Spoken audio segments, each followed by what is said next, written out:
กับสบายดีเนาะนี่ที่เบิร์ดทุกคนมื่อนี้กะมาพบมาพอกับน้องทงของพี่น้องมื่อนี้กะน้องช้าเพิ่นกะมาแต่บ้านแล้วเนาะพี่น้องแต่บ่ได้เอาน้องผู้พามานำป้าให้แม่เพิ่นนั่นเบิ่งก่อนเนาะพี่น้องเนาะพอดีแม่ทางน้องช้าเพิ่นยังบ่ให้เอาน้องผู้พาเพิ่นมาเนาะพี่น้องเพราะว่าน้องผู้พาเพิ่นยังบ่ได้เดือนหนึ่งซ้ำเนาะหาก็ได้20ปลายมื้อพี่น้องมื้อนี้ก็พากันมารีโนเวทเรือนใหม่พี่น้องเอ้ยรีโนเวทเฮ็ดปัดกวาดเฮ็ดให้เรือนมันเกลี้ยงขึ้นเนาะพี่น้องเนาะเพราะว่าทางเรือนครัวนี่ก็บ่ได้อนามัยโดนแล้วมันก็เปื้อนเนาะพอดีเอารถขึ้นนี่ขี้ดินก็เต็มเบิดเลยเนาะฝนตกก็เอารถจูงขึ้นแล้วก็มันก็เปื้อนแถวนี้เนาะพี่น้องปัดมันก็ติดเนาะมันติดแถวพื้นนี่เพราะมันเป็นดินแบบเป็นดินดากดินหยังเนาะพี่น้องโอ้น้องสาเพิ่นก็มาแล้วเนาะพี่น้องสบายดีน้องสาเป็นจังไดคืออยากมาเด้น้องสาเพิ่นฮะเป็นหยังคืออยากมาคิดฮอดไอ้โซ่บ่โอ้ยเห็นว่าคิดฮอดคิดฮอดไอ้ทงแห้งก็เลยอยากมาเนี่ยท้องตั้งกล้องนี่หอดอะไร3 เดือนบ่เนาะจึงเอาน้องภูผาเพิ่นมาบ่ตั้งอยู่ในพุ่นแหละมันจังเห็นเบิดเนาะแต่ไอ้ทงระวังกล้องได้โอ้สบายดีน้องลินน้องลินเพิ่นดุเป็นพิเศษได้เลยทางห้องน้องลินอีกยังบ่ได้ถูเนาะเดี๋ยวถูเพิ่นกลัวก่อนจะไปถูห้องน้องลินไปมื้อนี้หลายคนเหมือนพี่น้องเอ้ยแนวถูบัดเท่านี้เนาะแนวทูอยู่มันฮักเลยจ้ะแนวถูฮักอยู่นี่น้องลินจะมาทูคืนโอเคซอยกันเห็ดเนาะเพราะว่าเฮาเอาตู้ซักผ้าเข้าไว้ในห้องน้ำน้อยทง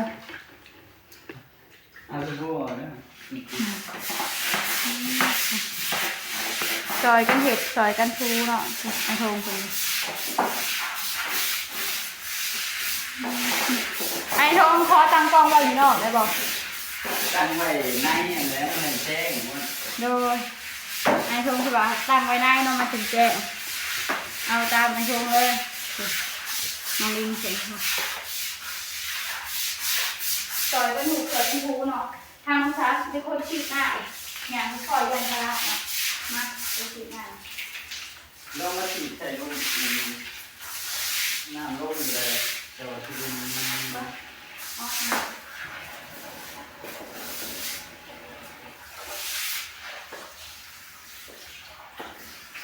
ปัดแล้ว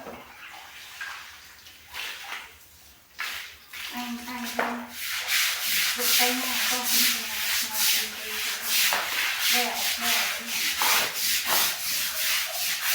ก็แล้วไว้ให้น้องลิ้นนะถูนะน่าจะดูดีเนาะดูเลยถูไว้แล้วแล้วนะ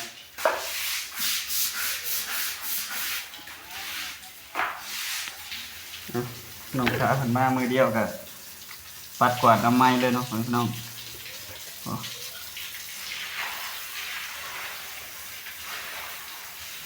จัดแจงเพื่อนใหม่เลยเนาะในหอบลายที่บอลลูกโอ้มันเริ่มเติมแล้วดูถูกแล้วหอบไปหอบไปกวดเอาไว้ทานเลยกวดเอาไว้น้ำผิดเลย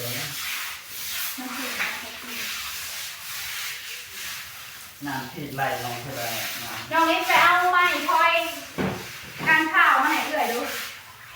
แล้วไม้พลอยเป็นข้าวมาเอื่อยแล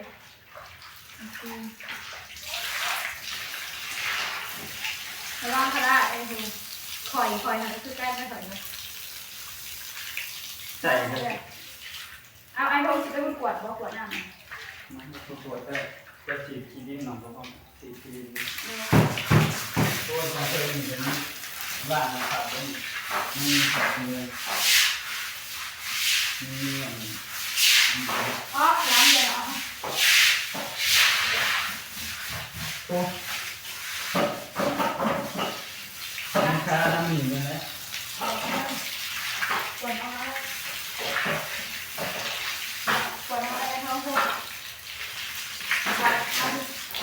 ดี๋ยวว่า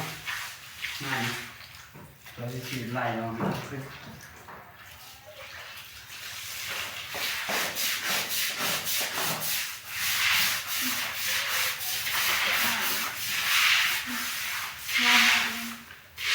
ปวดหน้ามันก็เลยค่ะมีท่ามอะไร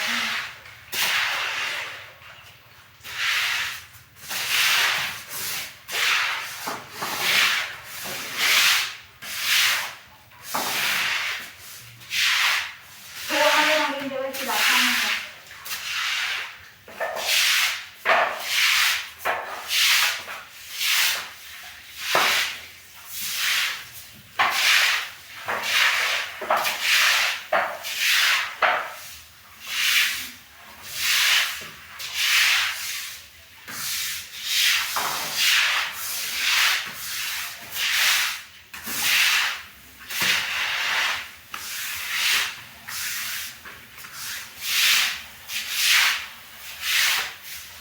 แม่เอามาเลยทำทางหน้าเขาปวดขอโทรไปได้ยังไม่เอามา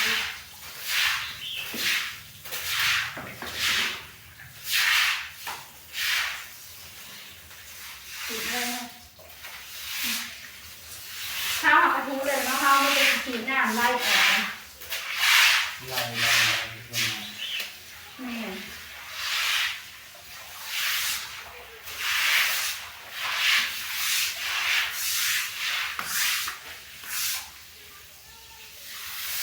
พอแล้วทำเลย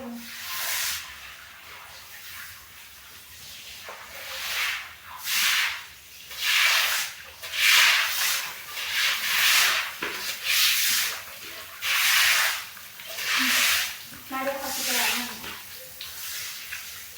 ยังอะไรมีเด้บ่อย ฮะ ยังหอมยังไม่เปิด ต่อไม่ถึงแม่กินแบบนี้เลย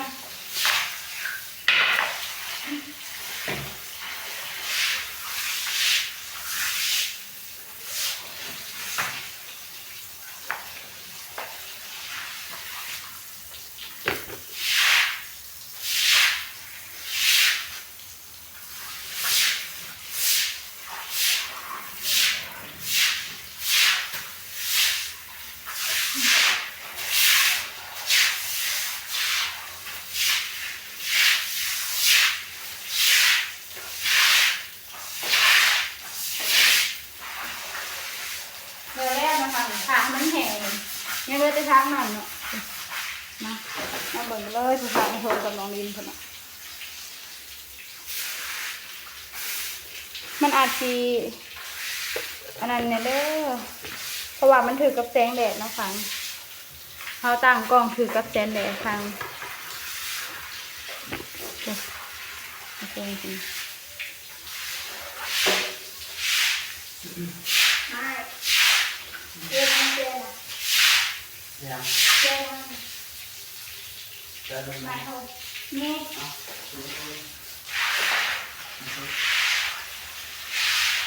ตัวมันเจี๊ยบมันเหยียบดำมันปล่อยมัน ไอ้โดนคนทำเพลง น้องปั้นมันเกินไปก็คือ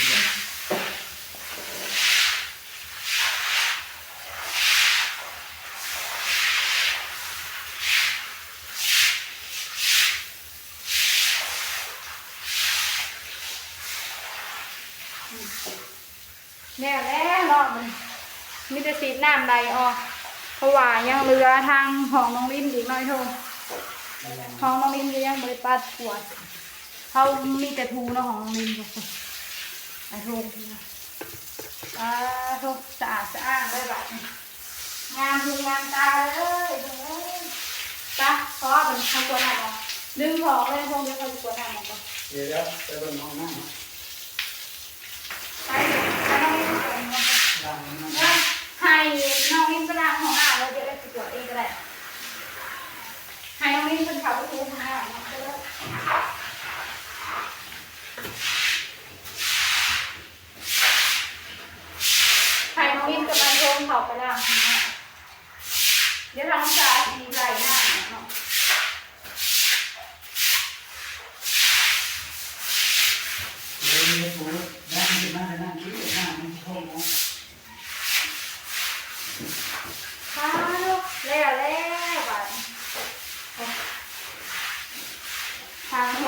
นี่ก็เข้าไปทูของน้ำเนาะนี่เลยเนาะปลาโทสะอาดเลยเนาะมันเกี่ยงเลยแบบนี้ตอนแรกๆเนาะพากันอนามัยโอ้โหถอดน้ำบ่อยทงอย่าข้าวปะไอ้ทงมันแล้วเนาะกระตาซัมบูเนาะนี่เพราะว่าคนเครื่องออกแล้วเปิดแล้ว โดยเนาะตอนนี้ก็ถือว่าสะอาดแล้วเนาะ ค่ะ มืดผ้ามืดฝนก็เริ่มมาแล้วบัดนี้ จานเลยจริง โอ้ลมก็แห้งแค่นะ แล้วทำไง มืดฝน บ่อยหนู แม่น ทาดีตุ๊กตาทุกดมเลยทุกใบทุกเอาให้เมย์ซีมันด้วยทุก เบิ่งทางนี้ก็ได้ ทุก ลมมืดฝนมาแล้วเนาะเซ็ตรถบาดนี่โอ้เบิ่งทางนี้เนาะ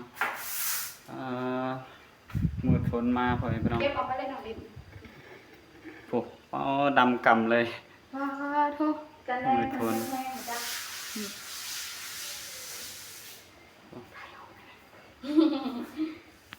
ไปบาดนี้ไปทูห้อง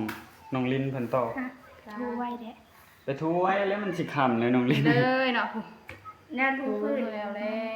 นี่เด้นี่น้องลินสิหน้าน้อง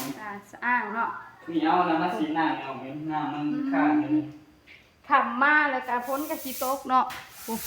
ไอ้ทงเพิ่นกับน้องลินเนาะเอาตู้ซักผ้าเขาไปไว้ในห้องน้ำเพราะว่าเขาอยากให้มันแป้นเนาะอย่างเงี้ยปลาโทเฮ็ดอันนี้ต่อแล้วก็สิไปถูห้องน้องลินเนาะบาดนี่ไปทงปะเลยเนาะ ใช่เอาซ้ำใส่เอาบาดนี้เนาะฝนก็มืดฝนก็มาแล้วพ่อพี่น้องโอ้ต้องมืดฝนก็เริ่มมาแล้วเนาะโอ้สวนพักถือว่าเริ่มลามขึ้นแล้วเนาะพ่อพี่น้องสวนพักนี่ก็ได้โดยโอ้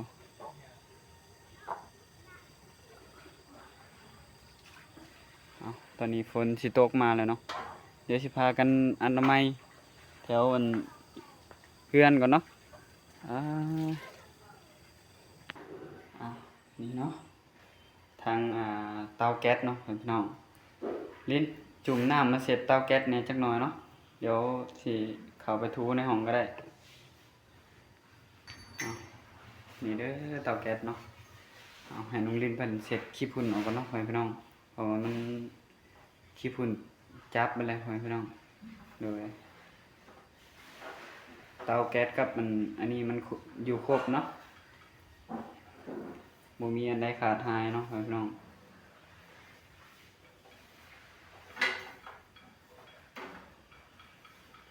เสร็จทั้งมองมันบิดอันนี้มันนำเด้อมองเปิดไฟนี่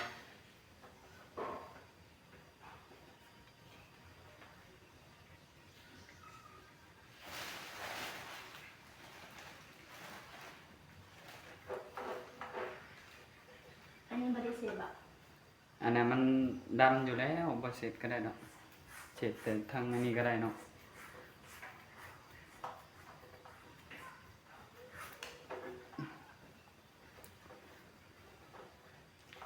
เพราะว่าเคยดังไฟมาแล้วมันก็เลยยันมันอันนั้นเนาะเอาแพรเสร็จบัดยันมันดำเพราะว่าทางลุงทงก็สิเอาแพรนี่ไปเสร็จห้องอยู่เนาะยันมันดำแล้วมันสิไปติดกับพื้นเพื่อน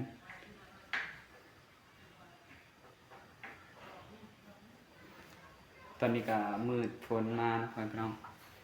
มืดฝนก็เริ่มมาเลยเดี๋ยวสิพากันเล่นเห็ดนั้นแล้วไวๆเนาะอุ้ยโอ้ยลมพัดประตูตัวใดวะ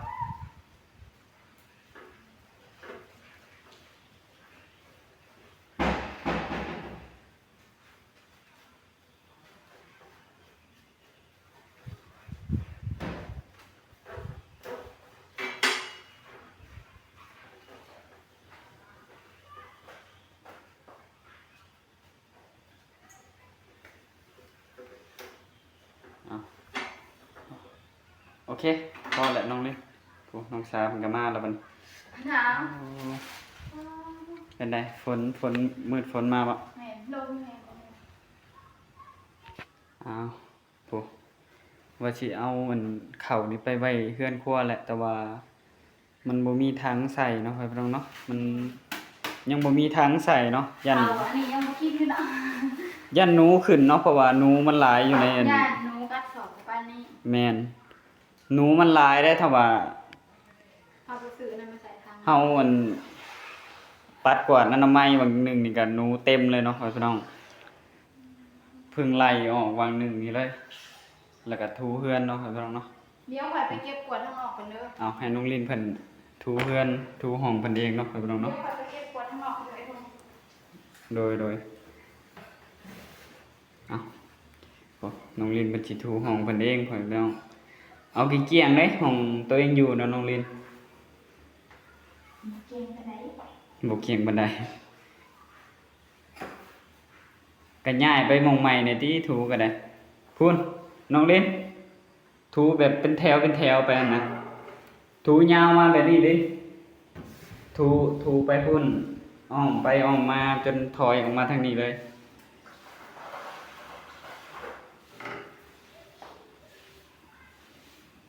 นั่นแหละถูจนหอดผาผมก็ได้เพราะว่าหมองผานะมันอยากเปื้อนๆเนาะมันขีดดินมันติดตามแคมผา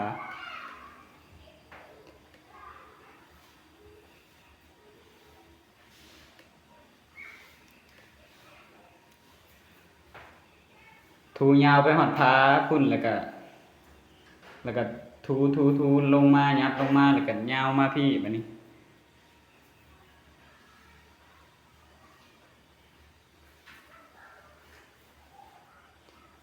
มื้อนี้ก็เฮ็ดจนสิค่ำเนาะถูเฮือนจนสิ ไป ค่ำ ทำคนเลยบ่ แม่นถูถอยหลังไปถอยหลังมาเนี่ย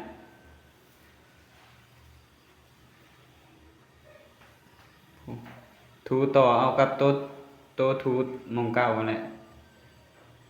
ถูต่อกันไป แล้วก็ค่อยๆรูปมาตัวนั้นมันอันนั้น ไปไกลบ่มื้อ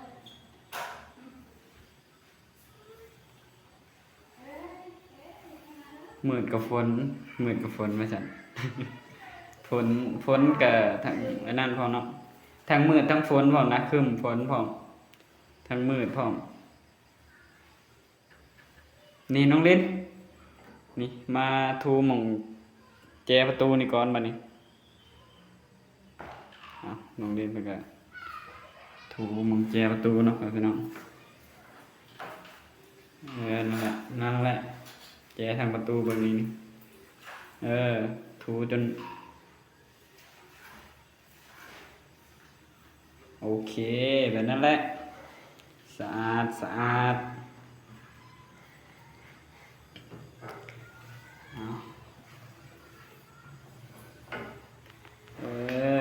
ได้เรื่องแบบนี้แหละพุ่นบัดนี้ถอยหลังมาแต่พุ่นบัดนี้ไปพุ่นแล้วก็ถอยหลังมาพี่บัดนี้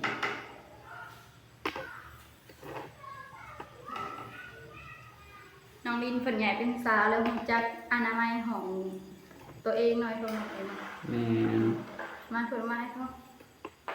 ก็อนามัยของตัวเองแหล้วคันตัวเองบ่เฮ็ดก็ไผสิเฮ็ดให้เนาะหมองตัวเองนอนเนาะ ป้าโทษสะอาดให้น้องลินเนี่ยเฮ้อ โอ้เหลื่อมเป็นเหลื่อมแต่บาดน้องลินไปถูห้องเนาะโอ้น้องลินปู่ไปถูแจน่ะมาบัดนี้โอ้แจหม่องปลั๊กเสียบนะ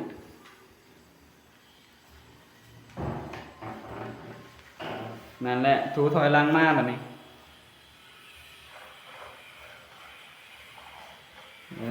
แบบนั้นแหละถอยหลังมาแล้วก็ถูหม่องใดที่มันยังบ่ได้ถูก็ได้บางทีหม่องใดยังบ่ได้ถูเนาะก็ถูออกบัดนี้นั่นดิสวยงามมากเรียบร้อยบาดนี้แต่ว่าเครื่องนี้เต็มกองอายุเนาะพี่น้องโอ้ มีหอนยางรถเก่าโอ้ยนี่ยางรถนี่มาแต่ไสนี่ยางรถหัวตินี่นะ แม่ย่างเลยบ่อ่านแล้ว บ่ยางรถหัวนะ อ้ายโทรไปอันนี้มาเสร็จเด้อ บาทนี้ทางน้องทุ่งก็สิได้จบคลิปไว้เพียงเท่านี้เนาะเดี๋ยวมาผมมาพอกันในคลิปหน้าเนาะทางน้องทุ่งว่าผิดพลาดประการใดก็ต้องขอโทษขออภัยนำแม่ FC เบิดทุกผู้ทุกคนเนาะทางน้องทุ่งก็สิขอลาไปก่อนเนาะพี่น้องโดยขอกล่าวคำว่าสบายดี